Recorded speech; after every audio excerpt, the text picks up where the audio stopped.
distance from the sun, which implies that Neptune intercepts only 40% as much solar power per square meter as Uranus. When the energy accounting is done in full, Uranus is found to radiate about as much energy as it absorbs in the form of sunlight. However, Neptune radiates roughly 2.5 times as much energy as it absorbs. This means that Neptune has an internal heat source. So yes, very interesting indeed, whereas Uranus does not. So these planets, again, we club them together sort of when we want to talk about them because they do have some similarities. But once again, they're kind of different. They're both similar in some aspects and different in other aspects. The reason why two very similar planets should differ so radically in their internal heating is not clear. So Neptune is really far, so we don't really know why it has so much more internal heating. It could be something like we saw with Jupiter, you know, the compression was leading to some more heat coming out of Jupiter. Remember when we talked about Jupiter? But it's very, very interesting. We don't quite know why this is the case.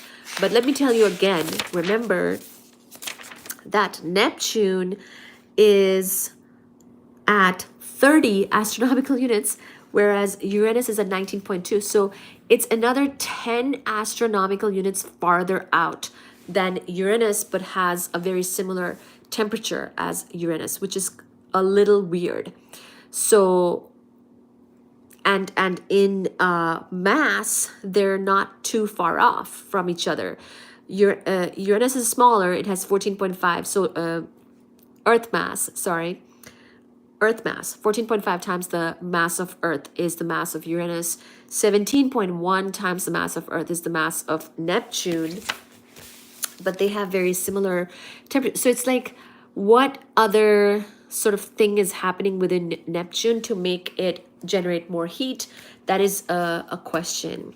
And it could have to be something to do with its contraction, maybe. Not sure. Hi, Mehrana. How are you?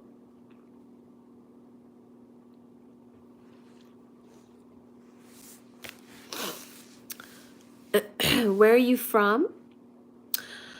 Well, I'm in North America. Where are you from?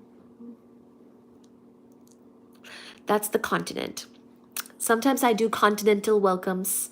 Can you like the live? Everybody, can you tap the screen and like the live, please? I was hoping to get over 30 likes and I only see 29. Thank you for liking the live. Really appreciate it. Thank you, very informative. Thank you. Welcome.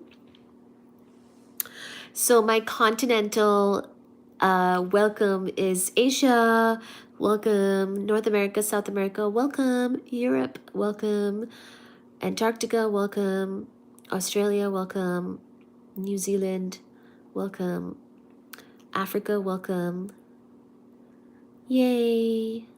Thank you so much. Today has been really interesting, everybody. I feel like there were multiple really good questions, so it helped out a lot with this live to be more interesting and like a good discussion. So I'll keep going about Triton because Triton is the most interesting in a sense giant moon in our solar system. We just have the 7 giant moons. We have a lot of moons overall. I mean, just Jupiter alone, the Jovian planets have multiple moons each. Sometimes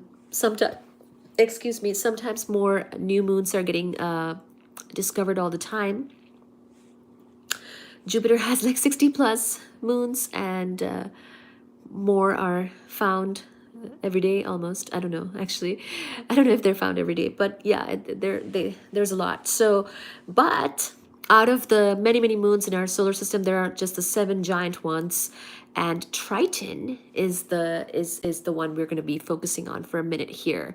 So, Triton, Triton, is very unusual. because it's the only giant satellite that has a retrograde